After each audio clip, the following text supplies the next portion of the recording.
The sun was cruel that day, beating down on Amara's back as she limped toward the river.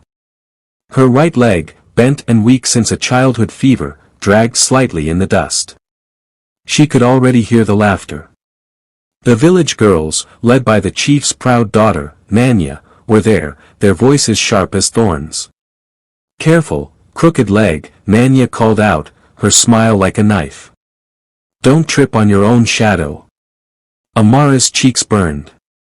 She kept her eyes on the water, focusing on filling her clay pot. But as she turned, her weak leg buckled. The pot slipped, crashing onto the stones, shattering into 100 brown pieces. Water soaked into the dry earth, and with it, Amara's hope. The girls laughed louder, walking away with their pots balanced perfectly on their heads. Amara hid her face, hot tears mixing with the spilled river. When she finally looked up, she saw an old woman standing by the reeds, watching her with ancient, knowing eyes. The old woman moved silently, her form wrapped in faded blue cloth the color of the deep river. She did not speak, but knelt, her gnarled fingers helping Amara gather the sharp, wet pieces of the broken pot. "Do not weep for shattered clay," the woman finally said, her voice a soft rustle of leaves. "Mocked water still reflects the sky. Remember that." Her words were a strange comfort, a balm on Amara's wounded heart. She felt a sudden warmth, a feeling of being seen not for her limp, but for her soul. But as quickly as she appeared, the old woman was gone, vanishing into the mist that rose from the riverbank. Amara was left alone, clutching the shards. She looked at the water, now still and clear. But where the woman had stood, strange, slow ripples continued to spread across the surface, as if something had sunk deep below. 3 days later, the village square erupted with the sound of a royal trumpet. A messenger in gleaming armor stood on the chief's stool, his voice booming across the crowd. "Hear ye! Your king seeks a bride. In 7 days, a grand festival will be held at the palace. Every maiden of age must attend." A wave of excitement swept through the village. Mothers clutched their daughters, already dreaming of crowns. Nanya stepped forward, her chin held high. Finally, she announced to her friends, her voice carrying over the chatter. "A king deserves a woman of beauty and grace. Not broken things." Her eyes flicked toward Amara's hut at the edge of the village. Amara, listening from her doorway, felt her heart sink. The dream of the festival, of even glimpsing the king, felt as distant as the stars. That evening, the village elders gathered under the great tree. Amara's grandmother, Mama F, stood with her, a hand on her shoulder. "She has as much right as any girl," Mama F argued, her voice firm. But the elders shook their heads. "She will shame us all," one said. "A king cannot look upon a crooked leg. It is a bad omen." Another nodded. "She must stay here. It is for the good of the village." Their decision was final. Amara's hope crumbled to dust. Mama F held her close as they walked home.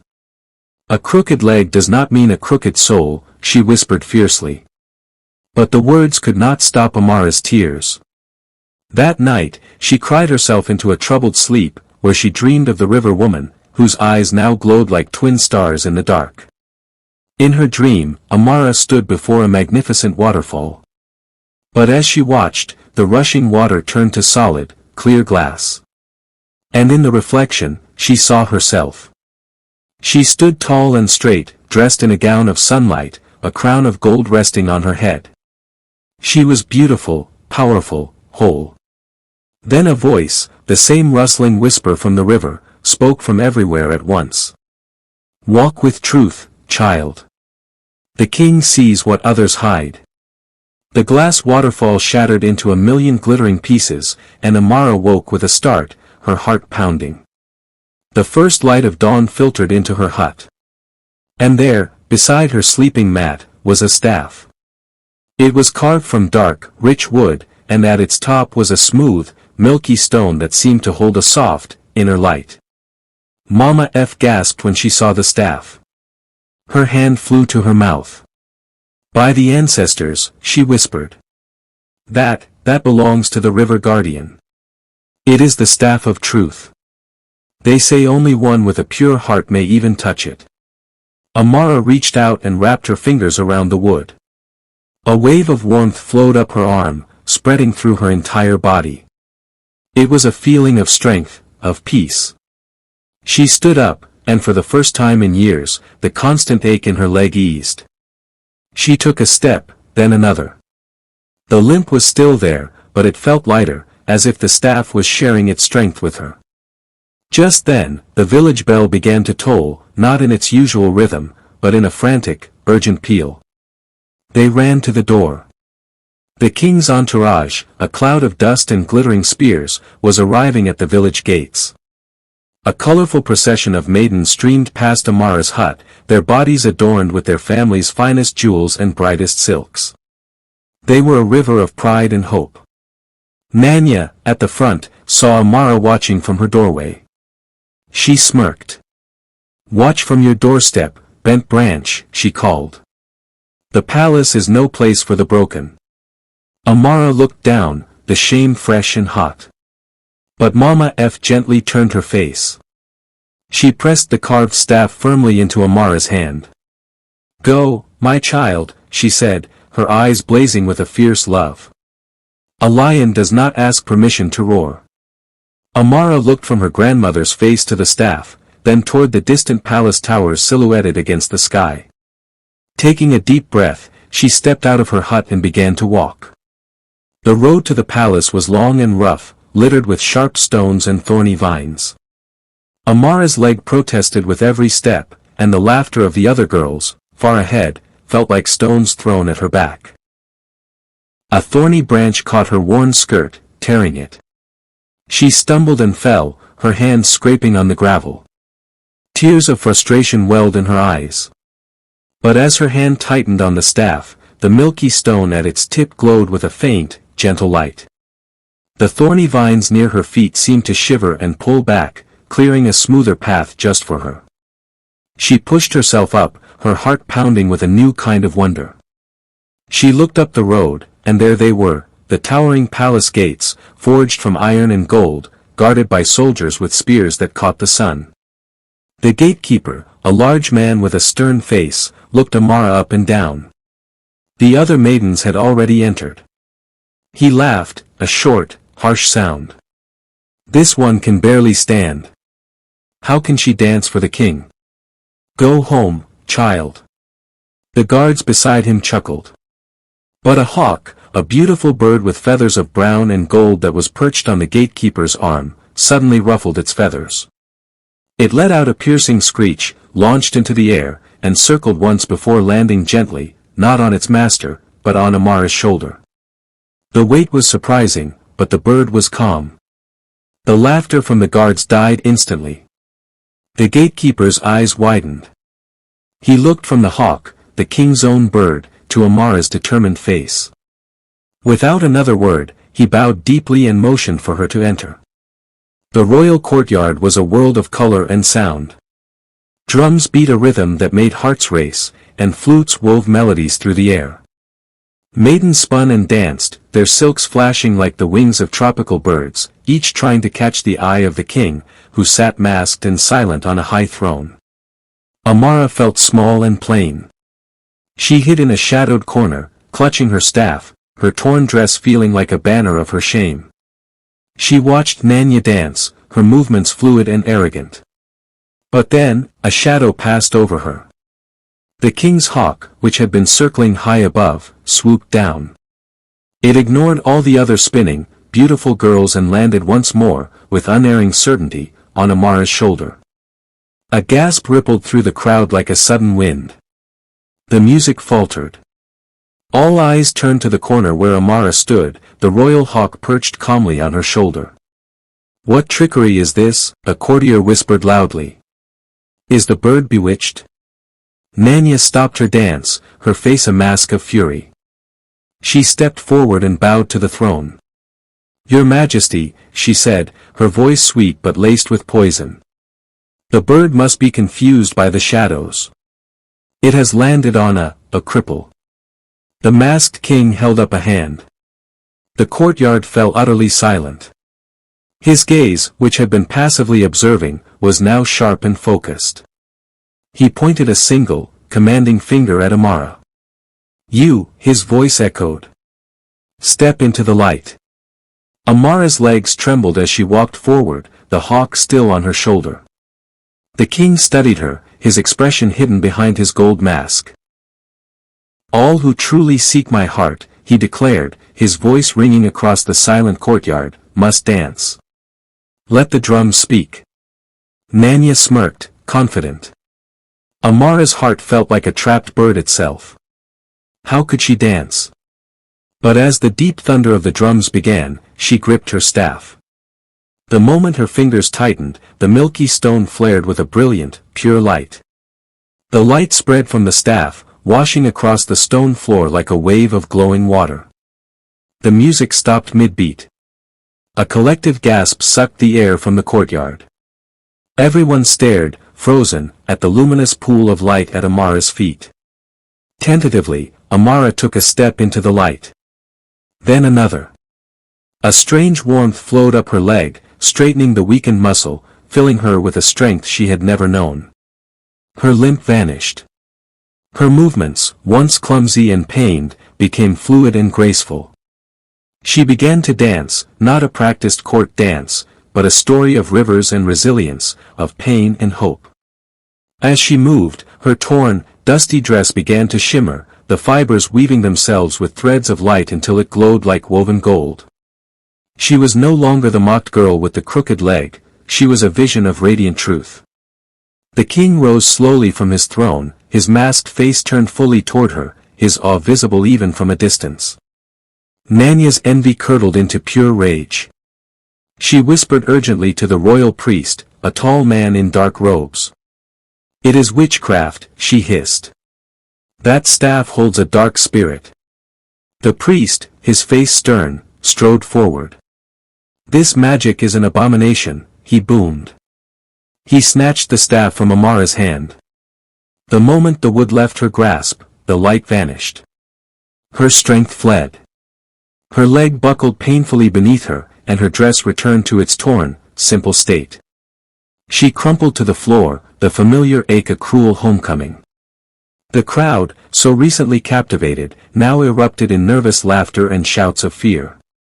But as the priest held the staff aloft in triumph, the king's hawk dove from the rafters. It screeched, attacking the priest, its talons tearing at his dark robes. A hidden, golden seal on a chain around the priest's neck was revealed, clattering to the floor. The king descended from his throne and picked up the seal. He held it high. Silence fell again. "This," the king's voice trembled with emotion, "is the seal of the River Kingdom.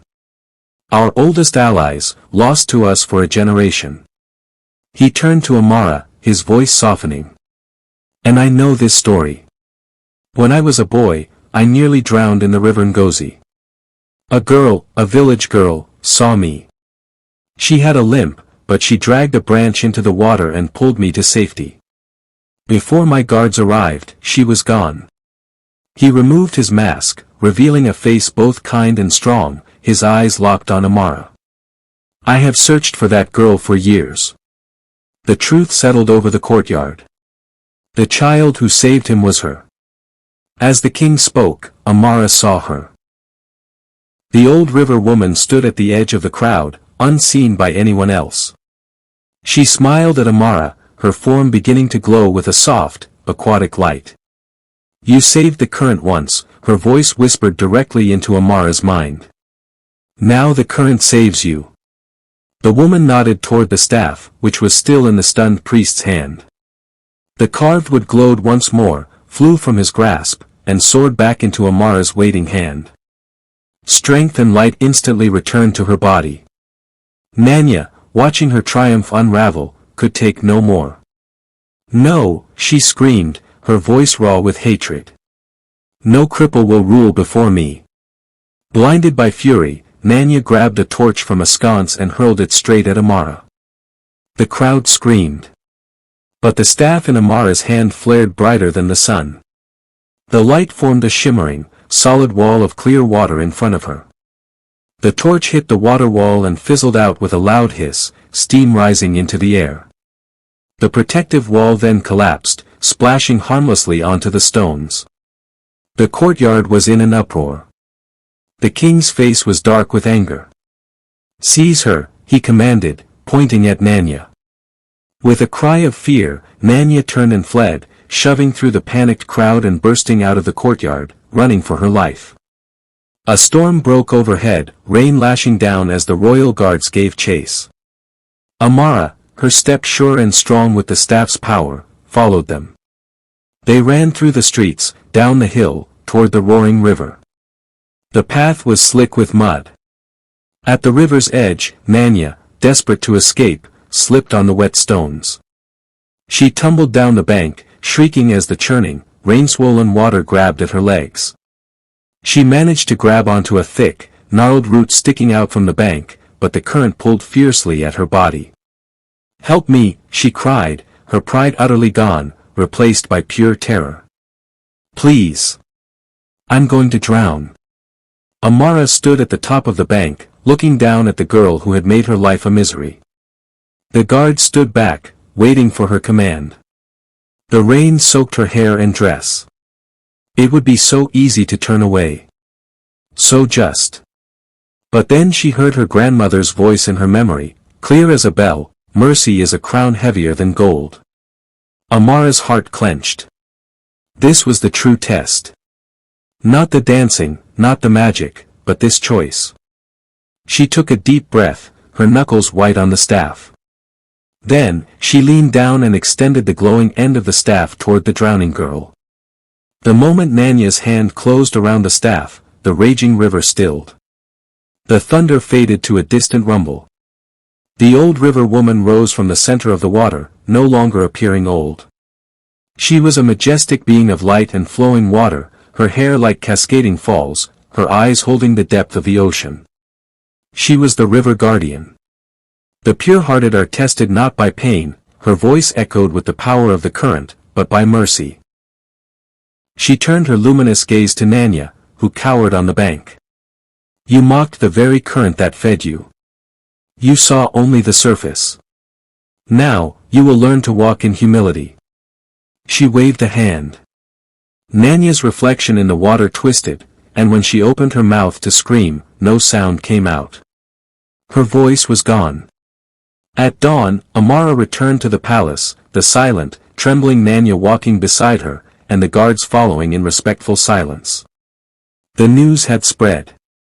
The people of the city lined the streets, and as Amara passed, they did not cheer. Instead, they knelt. They bowed their heads to the girl whose kindness was stronger than any magic. The king was waiting in the courtyard. He walked to her and, to the astonishment of all, bowed deeply before her. "You have healed more than my heart," he said, his voice thick with emotion. "You have healed this kingdom's soul with your compassion." He took her hand. Preparations for a new, true coronation began at once. The wedding was held at the riverbank, under a sky of perfect blue.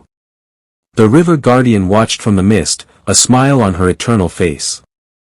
As the king placed the golden crown on Amara's head, the carved staff in her hand began to glow brighter and brighter. It became pure, warm light that flowed up her arm and down into her body, focusing on her weak leg. She felt a final, gentle shift deep in the bone and muscle. The staff dissolved into 1,000 points of light that rose into the air like fireflies. Amara stood, and for the first time since she was a child, she stood completely straight, her body whole and strong. The river guardian's final whisper floated on the breeze, "The truth walks upright." At the feast, the king held Amara's hand. "I searched for years for the girl who saved me," he told the gathered crowd. "I sent messengers to every village. But it was not power or magic that brought you back to me. It was your humble and kind heart." Amara looked at her people, her eyes clear. "My king," she said, her voice steady and strong. "I only ever walked where kindness led me." In the crowd, Mama F wept tears of joy, her wrinkled face beaming with pride. The people cheered, not for a queen of magic, but for a queen of character. Nanya, now humble and voiceless, was given a place in the palace, not as a lady, but as a tender of the royal gardens, especially the flowers that grew by the river. Each day, she would water the blooms, her hands in the soil. And sometimes, when the wind was just right, the blossoms would seem to whisper, echoing back the faint, mocking laughter she had once hurled at Amara. It was not a cruel punishment, but a constant, gentle reminder of her past pride, teaching her the value of quiet service and the echo that cruelty leaves behind. The kingdom, under its new rulers, entered an age of profound peace and fairness.